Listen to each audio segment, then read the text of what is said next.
Shalom PNBHKI, terpujilah nama Tuhan karena saya, kamu, dan seluruh PNBHKI dapat menikmati berkat Tuhan sehingga dapat mendengarkan program ini.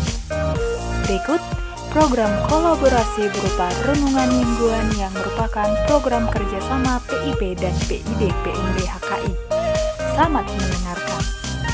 Jangan lupa dukung channel ini dengan cara memfollow dan like, supaya kita bisa terus membuat renungan untuk kita belajar firman Tuhan. Terima kasih.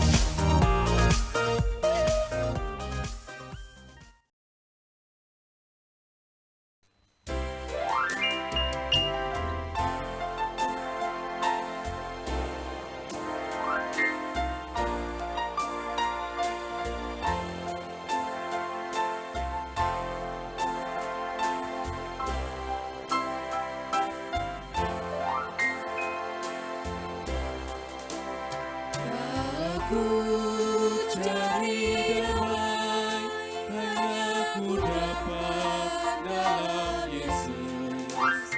Kala ku cari ketenangan, hanya ku temui di dalam Yesus. Tak satu pun dapat menghiburku, tak seorang pun dapat menolongku. Yesus, jawaban hidupku. Kala ku cari damai, hanya ku dapat dalam Yesus. Kala ku cari ketenangan, hanya ku temui di dalam Yesus. Tak satu pun dapat menghiburku, tak seorang pun dapat menolongku. Hanya Yesus, jawaban hidupku.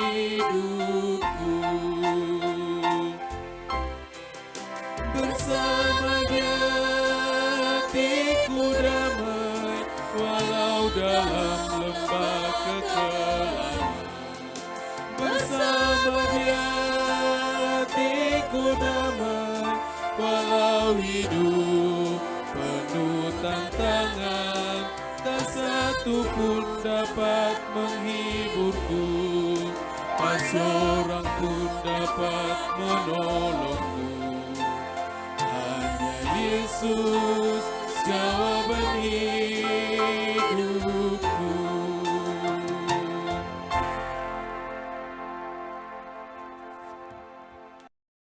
Kita berdoa. Bapa kami yang di surga, kami bersyukur Tuhan buat segala berkat-Mu yang telah melimpah dalam kehidupan kami. Terkhusus di pagi hari ini Tuhan telah menggerakkan hati kami untuk datang bersekutu melalui doa dan nyanyian pujian kami yang telah kami lantunkan kepadamu. Ini kami Tuhan, bahkan sejenak kami juga akan mendengarkan firman-Mu. Kiranya urapi hati pikiran kami melalui Roh Kudus-Mu, supaya setiap firman-Mu yang akan kami dengarkan boleh kami lakukan dalam kehidupan kami dan menjadi pedoman dalam setiap kami berbuat dan berperilaku. Ini dua permohonan kami sambut firman-Mu dalam nama anak-Mu Tuhan Yesus Kristus. Kami berdoa dan mengucap syukur kepadamu. Amin. Saudara-saudariku yang terkasih dalam nama Tuhan Yesus Kristus, nats renungan kita pada pagi hari ini tertulis di dalam Amsal 23:18. Demikian pembacaan firman Tuhan. Karena masa depan sungguh ada dan harapanmu tidak akan hilang.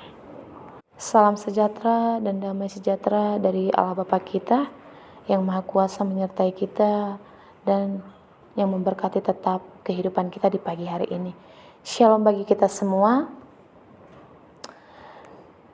Bapak, Ibu, saudara-saudariku yang terkasih dalam nama Tuhan Yesus Kristus, berbicara tentang masa depan, kita semua pasti memiliki masa depan. Masa depan yang seperti apa yang akan terjadi kita belum tahu. Yang pasti kita memiliki harapan untuk masa depan kita. Kita pasti menginginkan masa depan kita baik dan indah ke depannya. Untuk itu, untuk mencapai masa depan itu, berarti ada masa demi masa yang terus berjalan, yang harus kita lalui, yang harus kita jalani, bahkan kita arungi. Masa depan adalah masa yang kita harus perjuangkan, masa yang harus kita capai. Bagaimanakah memperjuangkan masa depan? Tentu banyak cara yang dilakukan orang atau kita untuk mencapai masa depan itu. Tergantung bagaimana kita memikirkan jalan terbaik. Apakah dengan lebih mendekatkan diri kepada Tuhan adalah cara yang terbaik untuk mencapai masa depan, atau bahkan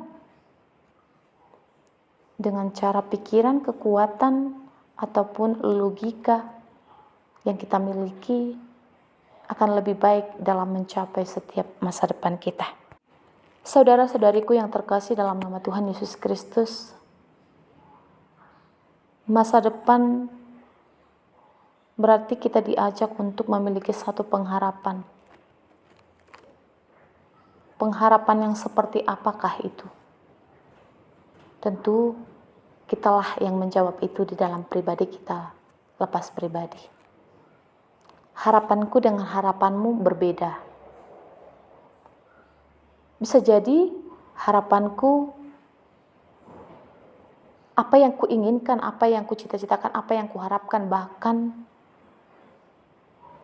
itu harus terjadi sekarang ini. Tetapi berbeda lagi. Ada sebagian orang yang memiliki harapan itu, biarlah berjalan seadanya seturut dengan kehendak dan rancangan Tuhan.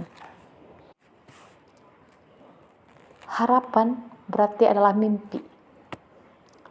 Mimpi berarti adalah yang harus kita capai.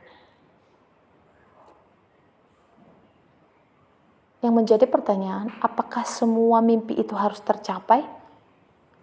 Jelas tidak. Apa yang kita pikirkan tentang mimpi, apa yang kita pikirkan tentang apa yang kita inginkan itu belum tentu tercapai, dan tidak harus semua tercapai. Kembali kepada seperti yang dibilang atau dikatakan dalam nats Tuhan, bahwa rancangannya adalah rancangan damai sejahtera dan bukan mencelakakan. Artinya rancangan kita bukan rancangan Tuhan. Rancangan kita belum tentu rancangan yang terbaik dalam kehidupan kita, tapi rancangan Tuhan adalah senantiasa rancangan yang menjadi terbaik di dalam setiap hidup umatnya. Melalui nats kita pada pagi hari ini, kita diingatkan bahwa ternyata masa depan itu sungguh ada dan harapanmu tidak akan hilang. Yang menjadi pertanyaan, adakah sungguh masa depan itu? Dan di mana masa depan itu? Ada orang kadang yang mengatakan bahwa masa depan itu masih jauh. Ada orang terkadang mengatakan masa depan itu dekat. Mana yang benar? Masa depan itu jauh atau dekat? Yang menjawab itu adalah tetap kepada kita pribadi, lepas pribadi. Tetapi nats Tuhan mengatakan bahwa ternyata masa depan itu dekat di dalam setiap orang yang memiliki pengharapan, terlebih yang takut akan Tuhan. Sama seperti yang dikatakan dalam Amsal 1 ayat 7, takut akan Tuhan adalah permulaan pengetahuan, tetapi orang bodoh menghina hikmat dan didikan. Artinya, takut akan Tuhan adalah awal dari segala dalam mencapai masa depan itu. Sebaliknya, Orang yang takut akan Tuhan adalah orang yang jujur dan tulus. Dunia boleh melakukan kecurangan dalam mencapai setiap harapan atau impian, tetapi di dalam Tuhan kita harus tahu bahwa untuk mencapai masa depan itu harus memiliki cara, harus memiliki aturan-aturan ataupun bisa kita katakan syarat-syarat dalam mencapai masa depan itu. Tentu apakah itu yang menjadi aturan atau syarat? Yang pertama adalah kita harus tahu dalam mencapai masa depan tidak ada yang dikatakan malas. Artinya kita harus berjuang seperti yang dikatakan masa depan adalah perjuangan. Kita harus berjuang dalam mencapai masa depan, kita harus berjuang. Bagaimana cara dalam mencapai itu? Itu sebabnya ketika kita baca dalam Amsal Salomo, dia memberikan analogi atau gambaran kepada kita untuk belajar terhadap semut yang tidak bermalas-malasan, yang tetap bekerja keras di dalam membangun ataupun menghidupi dirinya. Jadi sama halnya seperti kita juga harus bekerja keras, yang tidak bermalas-malasan, yang tetap bekerja keras dalam mencapai itu. Sama seperti yang kami katakan, dunia boleh curang dalam mencapai setiap impiannya, tetapi kita yang memiliki pengharapan, yang takut akan Tuhan, kita harus bekerja, berjuang. Dan di dalam perjuangan itu, kita harus memiliki kerelaan hati. Kerelaan hati untuk tetap bekerja keras memperjuangkan impian kita, harapan kita kepada Tuhan. Nah, kerelaan hati itulah yang akan mendorong kita untuk tetap berusaha seberat apapun penderitaan ataupun seberat apapun pergumulan permasalahan itu tidak akan membuat kita jatuh, melainkan kita harus tetap semangat. Karena sama seperti janji Tuhan yang mengatakan dalam nats kita pada pagi hari ini, dikatakan, karena masa depan itu sungguh ada dan harapanmu tidak akan hilang. Bagi orang yang berpengharapan kepada Tuhan, masa depannya akan lebih indah. Dan masa depan itu sungguh ada di dalam Dia yang memberikan kita hidup, yang memberikan kita masa depan yang terbaik. Dan juga apapun yang menjadi harapan kita sekarang ini tidak akan hilang. Karena kita berharap bukan kepada dunia, melainkan kepada Tuhan yang memberikan kita nafas kehidupan. Tetap percaya kepada janji Tuhan. Karena janji Tuhan itu indah pada waktunya. Manusia boleh mengecewakan kita. Teman, saudara boleh mengecewakan kita. Kakak, adik, bahkan orang tua atau sekitar kita boleh mengecewakan kita. Tetapi ada satu pribadi yang tidak akan pernah mengecewakan kita, yang tidak akan pernah meninggalkan kita, yaitu Tuhan kita Yesus Kristus. Ingat dan setialah kepada pengharapan agar Dia pun yang memberikan janjinya tetap memberikan yang terbaik di dalam kehidupan kita. Dan mari kita di dalam hidup ini bersama-sama menjalani hidup yang lebih baik lagi, tetap takut akan Dia, dan apapun yang menjadi harapan kita ke depannya kita sampaikan dan serahkan ke dalam Dia. Amin. Kita berdoa. Terima kasih Tuhan yang telah mengajarkan kami untuk mengingat hidup kami bahwa kami tetap memiliki masa depan. Karena masa depan itu sungguh ada di dalam Engkau ketika kami mau berharap kepadamu, ketika kami mau menjalani hari-hari kami bersama Engkau. Untuk itu Tuhan, kami sampaikan setiap pergumulan kami, impian kami, masa depan kami, harapan kami ke dalam tangan pengasihan-Mu. Kami yakin dan percaya janji-Mu akan indah pada waktunya di dalam pribadi kami lepas pribadi. Terima kasih Bapa, dalam nama anak-Mu Tuhan Yesus Kristus, kami berdoa dan mengucap syukur kepadamu. Amin.